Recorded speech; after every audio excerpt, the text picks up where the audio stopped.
اخلاق میں ایک چیز ہے، جو ظلم کرے اس کو معاف کرو، اگر وہ معافی مانگے تو۔ یہ نہیں کہ وہ معافی نہ مانگے اور ہم گھر جا کے کہیں معاف کرنے کے لیے ہیں، وہ کہتے میں نے معافی مانگی ہے، تو پھر آدمی لطیفہ بن جاتا ہے۔ ہاں، جب تک وہ معافی نہ مانگے تب تک ہم دل میں معاف کر کے خود اذیتی کے گہرے صحرا سے نکل جائیں۔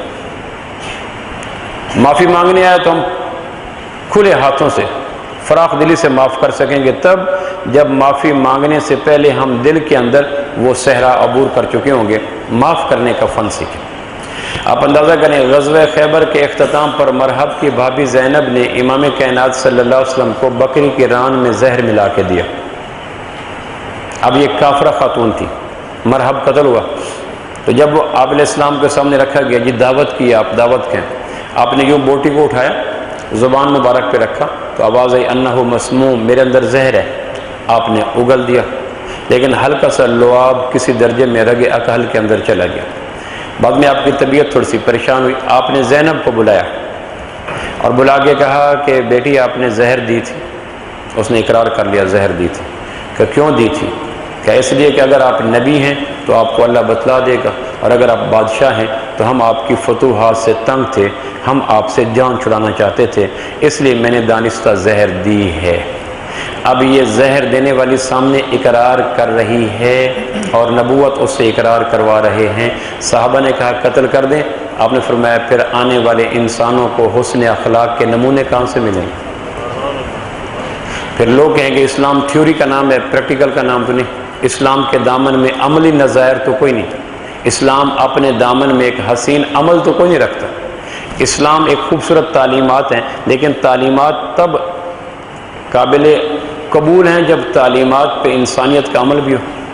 اب نبوت کے قتل کے لیے عملی پروگرام کرنے والی اقرار کر رہی ہے، اور آپ نے فرمایا چلو بھائی بیٹی میں نے تمہیں معاف کر دیا۔ ہمارے ہاں تو کوئی ایک واقعہ ہو جائے تو اس کے حوالے سے کتنے بے گناہوں کو بھی رگڑ دیتے ہیں، کیونکہ وکیل اپنا ہوتا ہے، ایس ایچ او اپنا ہوتا ہے، جج اپنا ہوتا ہے، آنے واحد میں مظلوم کی صف سے نکل کر ظالم کی صف پہ آ جاتا ہے۔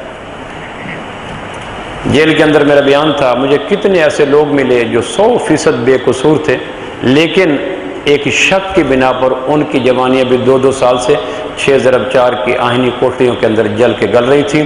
اور وہ ایک آدمی کہنے لگا میری ماں ملنے کے لیے آتی ہے تو وہ بڑی کوشش کرتی ہے کہ میں اپنے بیٹے کے بوسے پہ، پیشانی پہ بوسہ دے سکوں، کیونکہ ماں کے لبوں کی پیاس نہیں بجھتی جب تک پیشانی بیٹے کی سامنے نہ آئے، لیکن میرے اور ہمارے ماں کے درمیان وہ لوہے کی سلاخیں ہوتی ہیں۔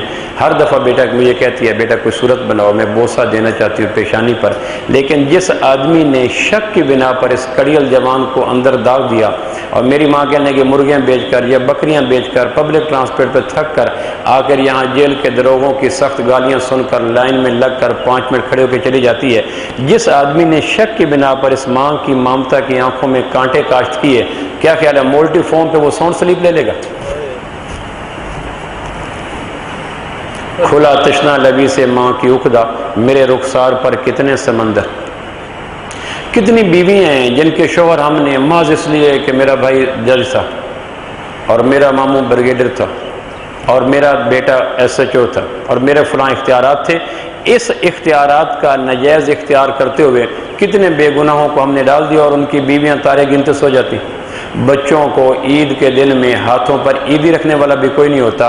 یہ کیا کس نے؟ اس نبی امت کی امت نے جو اپنی واضح قاتل کو بھی معاف کرنے کے لیے عام حکم دیا۔ چھوٹی چھوٹی باتوں پر